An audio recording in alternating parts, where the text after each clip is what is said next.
Amigos de Misterios Ocultos, esta noche, el extraño fenómeno de la levitación en seres humanos. Es un hecho muy raro en que el cuerpo, a través de su propia energía y concentración, logra elevarse del suelo. Esto solo ocurre a las personas que están cerca de la santidad. ¿Por qué sucede esto?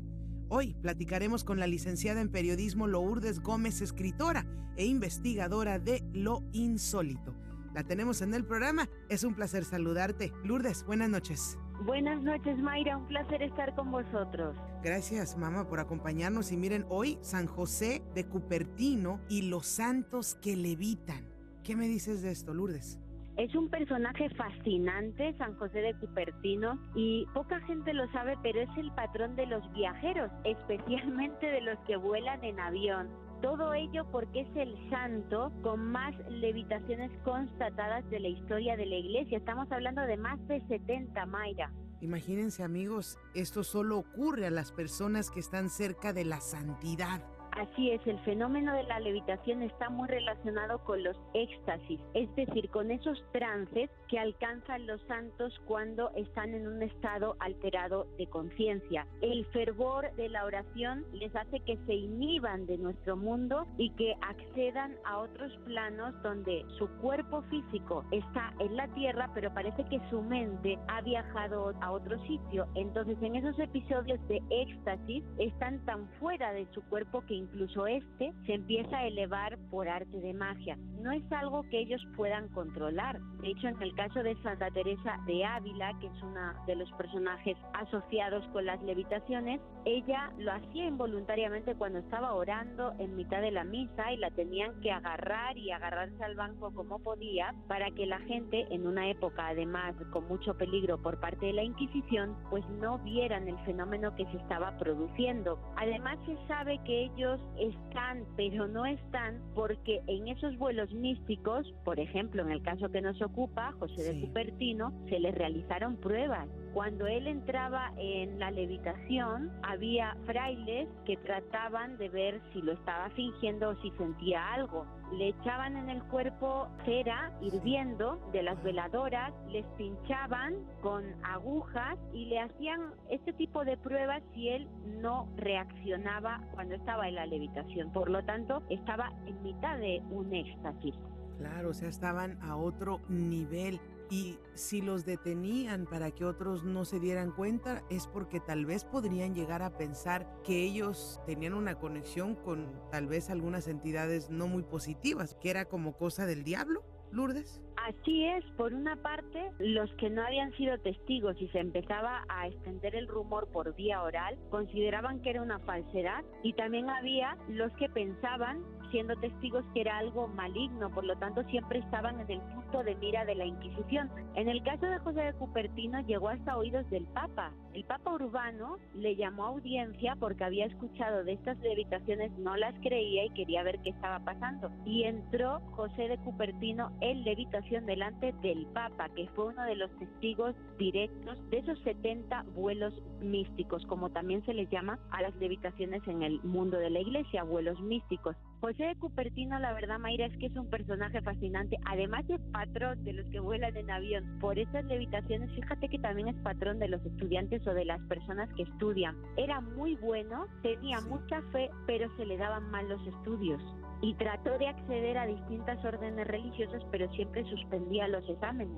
Hasta que ya viendo los frailes que no aprobaba, pero tenía mucha fe, le pusieron de mandadero de un convento franciscano, y viendo que era tan bueno, después de años de servicio, los frailes decidieron darle el título. Y cuando se presentó a sacerdote, por más que trataban de enseñarle la Biblia, los estudios, no era capaz, solo se sabía el fruto de tu vientre, Jesús. Esa era la frase que él se sabía, y casualmente, y dicen que eso fue otro milagro, en el examen de sacerdocio le preguntaron ese pasaje, la única frase que él sabía, la pudo decir, y desde entonces se convirtió en sacerdote de la Iglesia Católica. Él vivió en el siglo XVII en Italia y, como digo, es la persona con más levitaciones constatadas, aunque ha habido otros como San Pedro de Alcántara en España, que por cierto dentro del campo de las levitaciones, un elemento que se asocia tanto a José de Cupertino como a Pedro de Alcántara es que dicen que antes de entrar en la levitación daban una especie de gritito, una especie de suspiro, y ese gritito les hacía saber a los testigos que estaban a punto de elevarse. Como impulso. Cuando se elevaban y ellos pues regresaban de una de otra forma de esos viajes, ¿cuál era su experiencia vivida o qué hacían en ese momento? Que obviamente si les rociaban cosas calientes o los pinchaban y no sentían, eran porque estaban en su cuerpo físico, tal vez estaba en otro espacio. ¿Ellos relataron en algún momento qué vivían o qué iban a hacer a donde fuesen?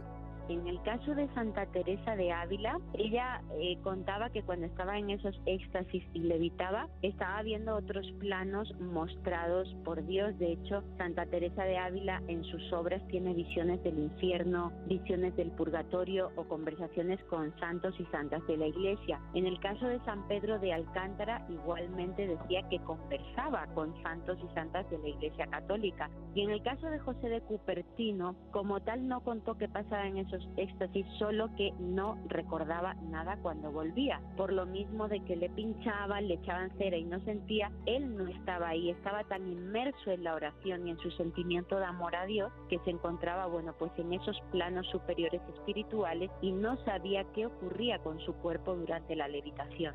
Imagínense, amigos, y fíjate que te comentaba, Lourdes, lo de relacionarlo tal vez con entidades no muy positivas, porque ya ves que en películas como en La Exorcista, cuando ella levita, o cuando hemos visto estas películas de miedo, de terror, pues eso, cuando hacen los exorcismos, lo consideran como no bueno. Sí, se ha extendido mucho ese sentimiento a raíz del triunfo en Hollywood de películas como las que citas, pero lo cierto es que la levitación siempre se ha considerado desde la Edad Media como una facultad propia de las personas ascéticas, de los místicos, tanto de la Iglesia como de otras religiones. Recordemos, y será una imagen que seguro que los oyentes también tienen en mente, que los monjes budistas, los más experimentados en la meditación, cuando se encuentran en esa posición típica de la meditación de yoga, muchos de ellos consiguen elevarse porque están conectados totalmente con la divinidad. El tema de que esté presente este acto de los exorcismos,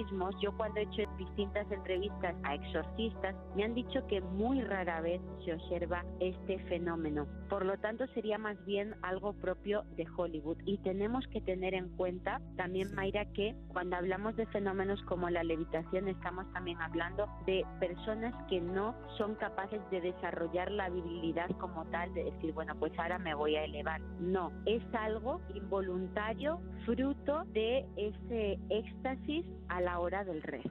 Imagínense, amigos, maravilloso.